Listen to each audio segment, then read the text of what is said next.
Kadang jujur nih, kita tuh bingung gak sih antara ini tuh hidup lagi dijalanin aja atau cuma lagi survive dari deadline ke deadline. Aku ya work life balance itu kalau misal gaji kamu tuh di atas 15 juta gitu ya kan untuk ngikutin gaya hidup gitu kan. Kamu orang yang dikit-dikit healing atau enggak deh, ini kayak gue tidur aja gitu. Bukan lebih mentingin tidur, tapi aku lebih mentingin kerjaan aku kelar dulu. Aku nggak pernah takut sih ya untuk memulai. Apa yang kita suka, apa yang kita minati, lakukan, kejar. Tapi kalau misalnya kita nggak suka, nggak nyaman, nggak usah dikejar. Sepakat gak semuanya?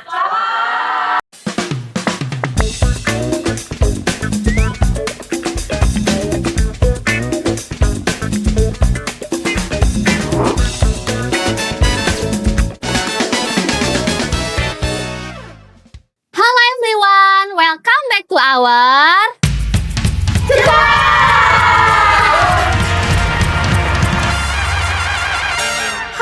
gue Najwa. Di episode kedua kali ini kita bakal ngebahas sesuatu yang relate banget sama kehidupan mahasiswa zaman sekarang. Apalagi yang hidupnya tuh udah kayak komedi puter. Nah guys, jadi hari ini tuh kita bakal ngebahas soal work-life balance.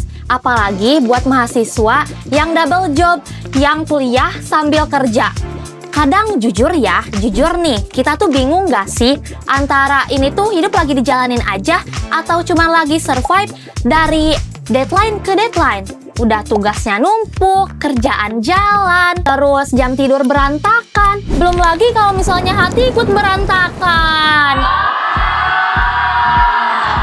Nah, kali ini aku tuh nggak sendirian. Aku bakal ditemenin sama temen aku yang bakal sharing pengalamannya soal kuliah sambil kerja. Siapa yang penasaran? Langsung aja kali ya.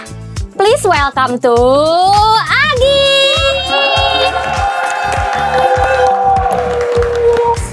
Halo semuanya, perkenalkan nama aku Agis Nazaria, dipanggilnya Agis. Saat ini aku lagi kuliah di Institut Media Digital MTech. Saat ini juga lagi semester 4 di jurusan produksi media. Dan saat ini aku juga lagi menjalankan intern dan juga freelance sebagai video editor. Wow. Oke Gis, first thing first, kamu tuh sekarang lagi kerja di bidang apa sih Gis? Kalau sekarang tuh lagi kerja di bidang video editor gitu, tapi double job des. Double job? Jadi yang satu di perusahaan kayak toko roti gitu, itu video editor intern, yang kedua itu video editor freelance gitu. Oke. Terus kenapa sih kamu tuh memilih double job? Kuliah sambil kerja sambil kuliah. Padahal kan kalau misalnya kamu cuma milih kuliah doang, kayaknya itu lebih enak deh, kayak kuliah pulang terus bisa nongkrong, ngopi-ngopi cantik, gosip kayak gitu. Kenapa milih double job? Kenapa milih double job? Karena awalnya setelah lulus sekolah itu aku langsung keterima kerja. Mungkin karena ngelihat potensi aku yang kayak, si Agis nih pinter gitu kan, langsung diajak kayak ada perusahaan yang kerja sama sekolah itu, sekolah aku dulu, jadi kayak langsung diajak, langsung di interview, abis itu langsung keterima, alhamdulillahnya. Jadi di situ awalnya aku itu sebenarnya content creator. Jadi awalnya jadi content creator intern, terus itu magang dulu 3 bulan, dan setelah itu kayak masuk untuk kayak apa sih, ospek itu lah, udah masa PKKMB? Iya gitu, pembelajaran baru lah gitu, semester baru gitu kan.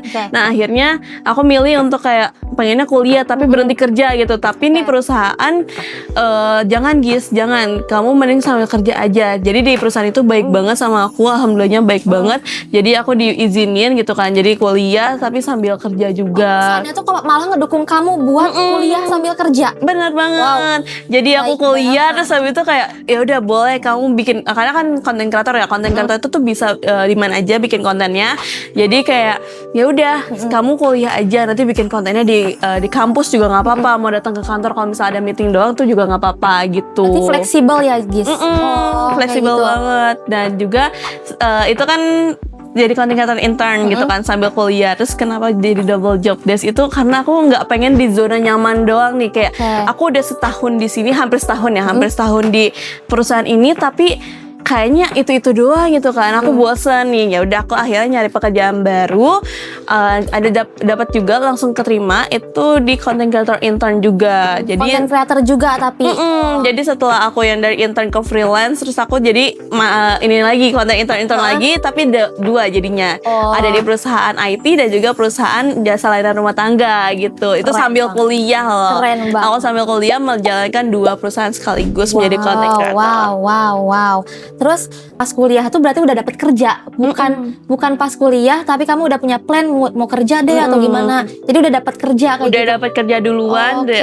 terus baru kayak oke, mau sambil kuliah gitu, karena emang dari orang tua nge-support untuk lo harus kuliah gitu. Berarti tetap memprioritaskan kuliah walaupun Betul. double job kayak gitu. Oke. Aku itu lebih memprioritaskan kuliah dulu nih. Jadi kalau misal ini kantor nggak bisa nggak bolehin aku sambil kuliah. Oke, berarti aku nggak bisa di kantor ini. Gitu. Walaupun kayak mungkin gajinya besar, mungkin kayak benefitnya banyak lah gitu, tapi dia nggak ngebolehin aku kuliah ya nggak bisa gitu. Oh gitu, berarti tetap kayak prioritas utamanya kuliah kayak gitu. Oke. betul. Nah Gies, menurut kamu dunia kampus tuh ngebantu banget gak untuk kamu kerja di bidang itu gitu? Mungkin ada kayak dari dunia kampus kamu tuh terapkan ke kerjaan kamu gitu dan itu efektif ternyata kayak gitu. Aku tuh nyari kampus emang sesuai sama yang passion aku mau. Kayak aku emang dari SMP tuh udah di jurusan kayak broadcasting gitu lah, kayak di depan kamera ataupun di balik layar gitu. Jadi emang aku nyari kampus juga yang sesuai sama aku mau, dan pekerjaan aku juga aku nyari yang aku mau juga. Sesuai kayak gitu. Yang biar aku nyaman gitu untuk ngejalaninnya. Dan kalau misal ditanya apakah tadi efektif atau enggak gitu ya kan. Nah itu efektif banget. Kayak aku kan content creator ya. Content creator itu ya di depan kamera mulu gitu kan. Gimana cara kita public speakingnya, bagaimana cara kita ngeditnya gitu kan. Nah itu di kampus juga diajarin, karena kita kan dari produksi media kan. Jadi kayak diajarin untuk gimana tata kameranya, editingnya, terus udah gitu public speakingnya juga diajarin, dan juga kayak riset kontennya juga diajarin gitu. Oke, berarti kayak kamu tuh talent sekaligus editor juga. Betul. Wow, keren banget. Nah, tadi kan soal seputar kampusnya ya, dunia kampusnya. Nah, kalau misalnya dari mata kuliah atau pengalaman kamu, pengalaman kuliah kamu gitu kan, ada gak yang kayak beririsan atau kayak ini tuh mau gue dalamin deh gitu di mata kuliah ini karena ini tuh bakalan berguna banget dan ini ngebantu banget di kerjaan gue gitu. Ada gak? Ada. Yang pertama, ya apalagi kan sekarang aku semester 4 ya. Dan aku ngejalanin happy banget itu dari semester 3 dan semester 4 ini, karena emang udah mulai ke jurusan kan, udah fokus ke broadcastingnya gitu. Yang pertama di semester 3 ini itu tuh ada namanya manajemen produksi. Oke. Nah itu tuh aku bener-bener cita-cita aku tuh menjadi produser. Oke. Nah jadi kayak diajarin banget gimana cara kita nge-produce, cara untuk kita bikin acara tuh yang baik dan benar gitu kan. Cara manage-nya juga gitu. Nah terus yang selanjutnya tuh di semester 4 ini tuh ada namanya riset konten media. Jadi itu untuk ngeriset kayak data-data audiens kita, data engagement kita, kayak di sosial media. Ya Gen Z kan sekarang mainnya di sosmed kan ya. Nah itu aku juga happy banget ngejalanin mata kuliah itu. Karena apa ya, karena aku yang biasanya jadi content creator doang, yang biasanya cuman di depan kameranya doang gitu kan, kayak bikin kontennya doang, tapi aku bisa ngerti gitu loh gimana cara menjadi kalau di perusahaan namanya social media specialist gitu. Jadi aku happy banget dan bersyukur banget bisa ketemu sama dosen ini namanya Budian. I love you Budian. Wow, berarti ngebantu banget ya mata kuliah Iya, itu betul. buat kerjaan kamu. Pas awal masuk kuliah tuh ekspektasi lo tentang dunia kerja tuh kayak gimana sih? Ekspektasi ya, ekspektasi dunia kerja. Jujur nggak ada ekspektasinya kayak gimana-gimana, karena emang awalnya kan langsung keterima gitu aja kan. Padahal niatnya habis lulus kuliah tuh pengen ya udah liburan dulu gitu kan, terus baru kuliah gitu. Tapi kenyataannya langsung masuk kerja gitu. Jadi kayak nggak tahu gambaran kerjaan tuh kayak gimana sih sebenarnya. Tapi jujur agak berat banget, karena itu first time.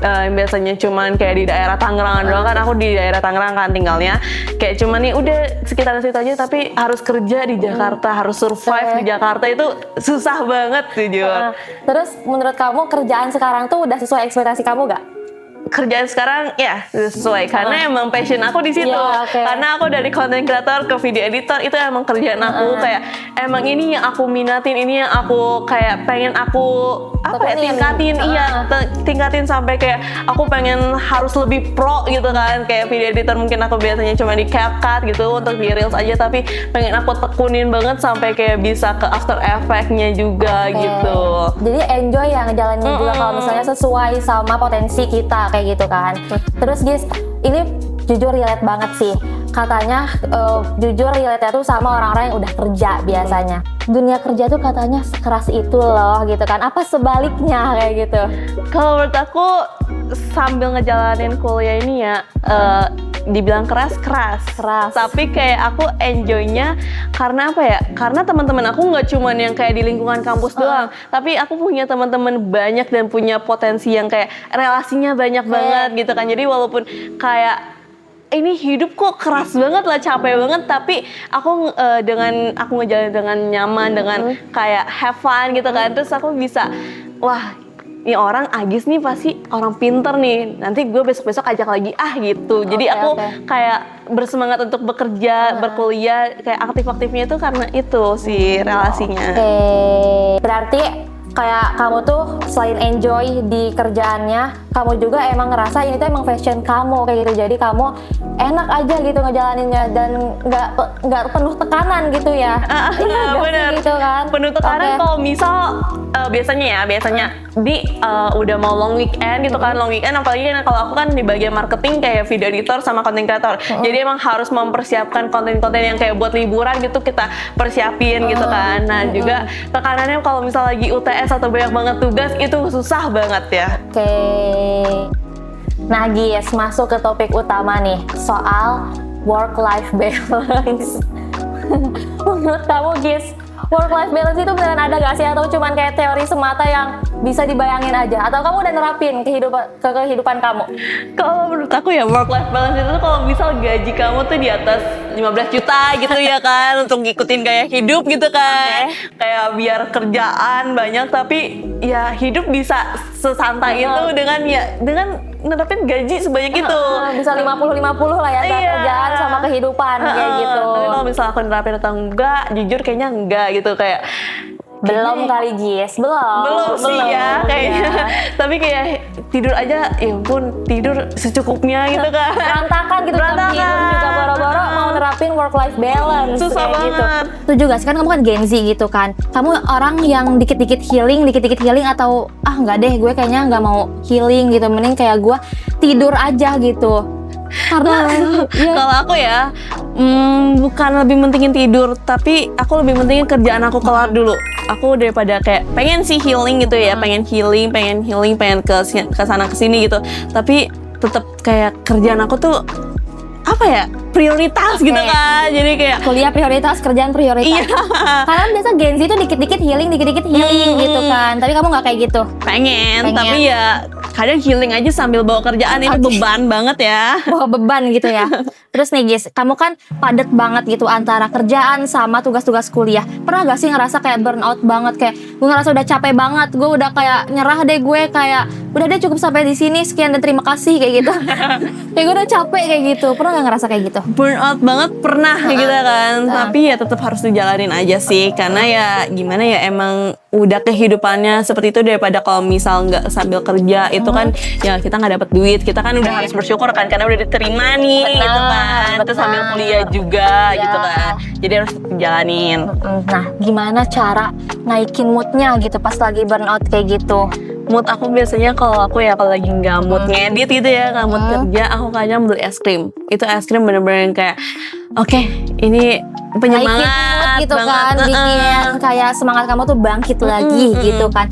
Nah kan itu tadi cara naikin moodnya. Ada gak sih support system gitu kan di proses perjalanan kamu kayak gitu? Karena honestly ya, kita tuh mungkin pasti selalu butuh support dari seseorang kayak gitu. Kalau support system aku yang pertama itu dari teman-teman kampus yang kayak mereka tuh nggak bolehin aku untuk ya udah Gis, gak apa-apa kerja dulu aja Gis gitu kan. Karena apa ya, sekarang tuh kuliah tuh banyak banget kerja kelompoknya. Nah, jadi kayak support sistemnya pasti dari teman sendiri. Itu pasti kayak oke Gis kerja dulu aja nggak apa-apa kok Gis gitu. Berarti teman-teman tuh ngertiin kamu kayak Ngertiin gitu. sih alhamdulillahnya. Oke, berarti supportnya dari teman-teman Dari ya, teman-teman. dari teman-teman. Terus dari proses perjalanan kamu nih yang super duper rumit gitu kan, apa pelajaran terbesar yang bisa kamu ambil? Pelajaran terbesarnya apa ya? Aku menjadi anak pertama perempuan itu Pasti aku udah kayak bisa menghasilkan uang dari umur 18 tahun itu. keren. Aku bersyukur banget, alhamdulillah banget ya kan. Jadi di umur 20 tahun ini aku udah punya banyak portofolio yang kayak untuk cadangan aku di masa depan nanti bener, gitu ya kan. Jadi di umur sekarang tuh aku udah ada banyak portofolio. Jadi mungkin di Mumpung masa masih depan muda gitu ya, Gis. di masa gitu. depan mungkin aku bisa bikin production house sendiri gitu. Amin, Amin. ya. Terus kalau misalnya kamu kembali ke versi diri kamu yang takut buat mulai kayak gitu kan, masih ragu, apa yang mau kamu sampein ke diri kamu yang dulu, ke Agis yang dulu gitu? Aku nggak pernah takut sih ya untuk Oke. memulai karena ya udah dicoba aja dulu, gas aja dulu. Keras nih anaknya, keras dia. Iya gitu kan. betul, nih Scorpio begini ya Scorpio. Oke, berarti kamu tuh nggak pernah takut mulai, malah kamu tuh pengen nyoba terus. pengen punya banyak experience kayak gitu. Betul. Dan sekarang punya banyak relasi dan networking dong. Bener banget, itu Keren. alhamdulillahnya tuh aku bersyukur banget soal hal itu. Oke Gis, last question nih Gis. Boleh dong kasih tips and trick buat mahasiswa yang mau freelance kayak kamu. Terus gimana sih cara manage waktunya antara deadline tugas sama deadline kerjaan kayak gitu. Yang pertama dan paling utama adalah disiplin. Kalau Oke. misal kamu nggak disiplin waktu gitu ya, kayak misal dari kampus aja gitu, dari masa kuliah gitu, suka telat gitu kan, itu nanti di dunia kerja bakal jadi kebiasaan, itu hal yang paling buruk, itu nggak Oke. boleh banget. Berarti hal-hal kecil tuh harus diperhatiin Betul. ini mungkin ya. Mm. Oke. Terusnya Triknya adalah kalian jangan pernah takut untuk mencoba. Kalau misal kalian takut untuk nyoba nih kayak, aduh nanti aku sendirian di sana, aku introvert, aku takut nggak punya teman. Nggak, itu hal mustahil di dunia kerja, karena kalau misal kalian di dunia kerja kalian bakal bekerja sama lebih benar. erat, relasinya lebih banyak gitu ya. Jadi lebih punya banyak teman. Jadi nggak cuman di zona nyamannya aja Betul. gitu. berarti jangan takut buat mulai, buat mencoba, jangan ragu ya teman-teman. Itu tuh biasanya ketakutan Gen Z sih, Gis. Oke.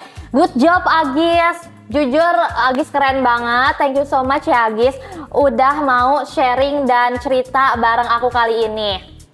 Nah, guys, dari obrolan kita kali ini, work-life balance itu bukan soal kehidupan yang harus seimbang, tapi apa yang kita suka, apa yang kita minati, lakukan, kejar. Tapi kalau misalnya kita nggak suka, nggak nyaman, nggak usah dikejar. Sepakat nggak semuanya? Oke, terima kasih buat teman-teman semua yang udah dengerin episode kali ini. See you in next episode. Thank you and bye-bye. Bye-bye.